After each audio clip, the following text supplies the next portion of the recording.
Обвинителството на Босна и Херцеговина нареде да биде приведен председателот на Република Српска Милорад Додик. Тоа е најновата вест која што пристигнува од регионот. Ова се минути кога зборуваме за регионалните случувања, но секако ја прошируваме темата и со меѓународните случувања. Има за што да се зборува. Тука е веќе Андоновиќ. Добро утро. Добро утро.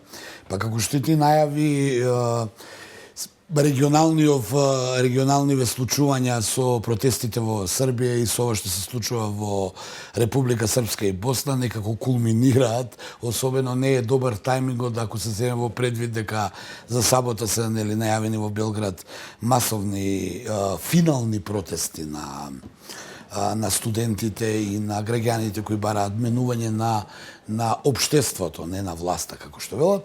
Еве сега од утринава по наредба на Федералното обвинителство на Босна и Херцеговина, како резултат на онаа пресуда дека Милорад Додик, председател на Република Српска, е виновен затоа што го рушил уставниот поредок на Босанско-Херцеговската федерација, издаден е налог за негово апсење или приведување, сега како и да го наречеме правно.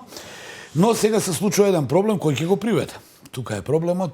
Првин се подига тензијата. Тоа мора да го признаеме, бидејќи наративот и на официјален Белград, па и на Бања Лука е дека ова е удар врз србите и српството и дека протестите се поврзани во Белград, дека намерно се прават за да Белград не може да интервенира и да помага на србите во Босна и да го спаси нивниот сојузник Милорад Додик, па така додека Вучич мака мачи со протестите, Додик е пред апсење, чекаме секој момент да видиме што ќе се случи, се отвори еден простор практично кој ќе го уапси Милорад Додик, ако се земе во предвид, дека судската полиција на Република Српска не сака да го уапси, бидејќи па у Бања Лука 2 дена веќе трае, тие имат собрание таму парламент, трае расправа за донесување на некои мерки со кои Република Српска и де факто нема да има никакви федерални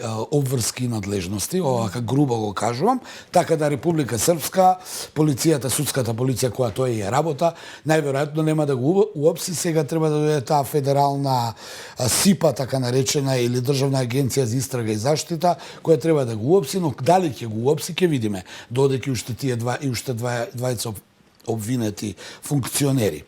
Од друга страна, тензијата се подига. Ние знаеме дека изминатиот период самиот Милорад Додик заговара одцепување на Република Српска од Босанско-Херцеговската федерација или вели, ние сме подготвени за разговори, но и покрај нашата желба, очигледно Босанско-Херцеговската федерација не е функционална и тој предлага, ајде да се раздружиме и да бидеме добри соседи, наместо овака да се тепаме меѓу себе. Го цитирам Додик, се разбира. Од друга страна, тој има проблем со специјалниот представник на меѓународната заедница Кристијан Шмидт, кој треба да ја обавува таму функцијата по мандат од Обединетите нации, но тој нема добиено мандат од Обединетите нации, па оттаму и дојде цела оваа приказна дека Додик не ги признава неговите надлежности, бидејќи тој не е легитимно избран. Од друга страна, тој и вистина не е легитимно избран, но е таму, кого представува, тој е германец, па сега автоматски дојде и до некои шпекулации дека ова Германија практично го прави. Му го прави на Додик, зборувам тој како обвинува. Од друга страна, тој се надеваше дека со доаѓањето на Трамп ќе биде заштитен, но Марк Рубио, шефот на Американскиот Стейт Департмент, пред 3 дена даде една изненадувачки за Додик изјава дека Додик мора да ги почитува правилата и прописите, дека Додик мора да не сме да биде дестабилизирачки фактор и практично не доби некаква поддршка како што очекуваш. Од друга страна, Додик ужива огромна, да кажеме, поддршка од предсе Унгарија, покрај Србија се разбира, и од Унгарија, од премиерот Виктор Орбан, за кого се зборуваше предходните денови дека дури во полициските станици во Република Српска, на територијата на делот кој е српски ентитет, наводно има унгарски специјалци. Се разбира, тоа беа Тоа беа шпекулации дека наводно тие би го заштителе Додик од евентуална интервенција, бидејќи па официјално Сараево, федерално Сараево најави дека е подготвено и да интервенира доколку нели Додик се обиде да ја отцепува Република Српска, дека Босенско-Херцеговската федерална армија може и да интервенира, и тоа беа тие некои шпекулации, да не ги должам многу. Од друга страна, Додик исто така има блиски релации со Путин. Тој вчера имаше едно интервју на Српската национална телевизија во време додека беше таа блокирана од протестите Тој беше внатре? Не беше внатре, тоа беше снимка. Се шегувам, но во целата таа мука Српскиот државен сервис го емитуваше Додик, каде што тој најавува изненадувања наредниве денови, има некаков адут. Дали е тоа Путин, дали е тоа Орбан, дали е тоа некој ќе дојде во Бања Лука, тој најави дека висок функционер ќе дојде во Бања Лука, не ќе да каже кој е тој. Дали ќе има некакво движење околу Орбан, дали ќе има некој движење околу Русија, дали Белград, повторно ќе кажем, има вржани раце, но има вржани раце и Путин, кој, нели, ова што се случува е следната тема за разговори со војната во Украина, но јас сакам да најавам дека за сабота покрај големите студентски протести и граѓански протести во Белград, интересно се совпаѓа случајно или не големи опозициони протести во Будимпешта против политиката на Орбан и големи протести во Букурешт поради ова суспендирање на Калин Ѓорѓеску, кандидатот на опозицијата, кој е малку проруски ориентиран, па му беше забрането, не само што му беше оспорена победата, туку му е забрането да се кандидира на новите претседателски избори, случајно или не, географски блиску, значи Будимпешта, големи протести, во Белград големи протести, во Букуреш големи протести, и така да овој викенд многу работи ќе се случуваат, а при тоа Трамп не е спомнат ниту еднаш. Сите градови на Б кои што ги спомена, и тоа можеби има некоја случајност, секако се шегувам, ќе видиме и ќе ги следиме ние со будно око сите случувања. Веќе некоја најава направи за тоа што ќе зборуваме во следните минути, односно верувам дека и на нашите гледачи со нетрпение очекуваат да направиме една анализа за вчерашните случувања во Саудиска Арабија. Постигнате договор, Украина се согласи за 30-дневно примирие со Русија, но сега топката е во рацете на Путин. Па веројатно тоа е некоја дипломатска финта за тоа дека топката е во рацете на Русија. Ние видовме дека изминатиот период новата администрација во Вашингтон, па и еден дел од Западот почна да се обидува да ја добијат наклоноста на Путин, за разлика од претходната администрација која беше во директна конфронтација и дури судир.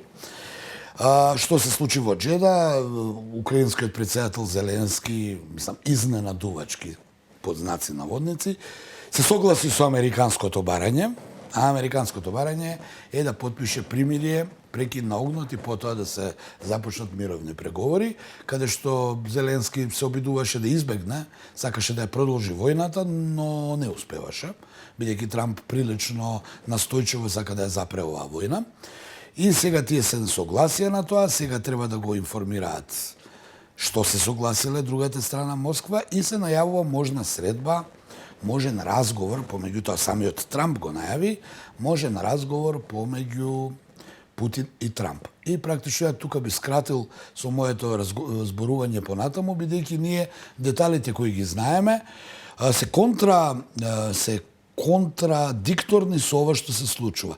Значи, зашто се согласи сега Зеленски? За прекин на огнот. Тој ја губи војната на теренот. Малку е чудно тоа што тој се согласи. Да видиме дали Путин ќе се согласи. Јас само ќе кажам една мала, би рекол, анализа и не шпекулација, размислување. Путин има за задача да го исчисти Курск од украинските сили и тоа го прави изминатиот период.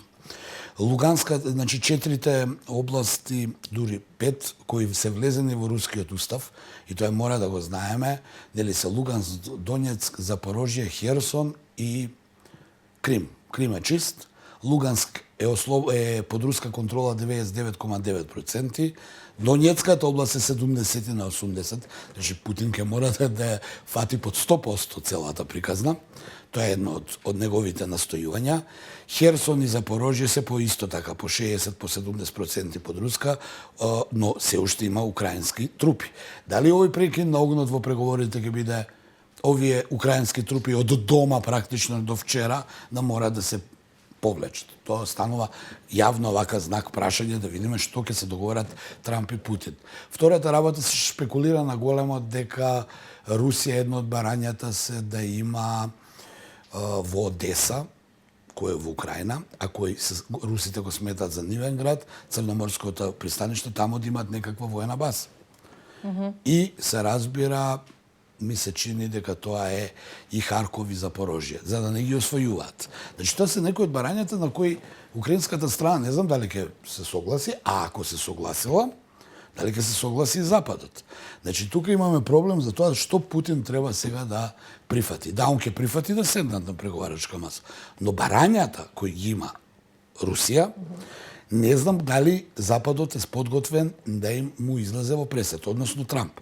Сега повторно ќе кажем тоа што го зборувам уште од доаѓањето на Трамп на власт. Доколку пак Трамп се согласи на овие максималистички барања на Путин, што е па возвраќањето од Путин?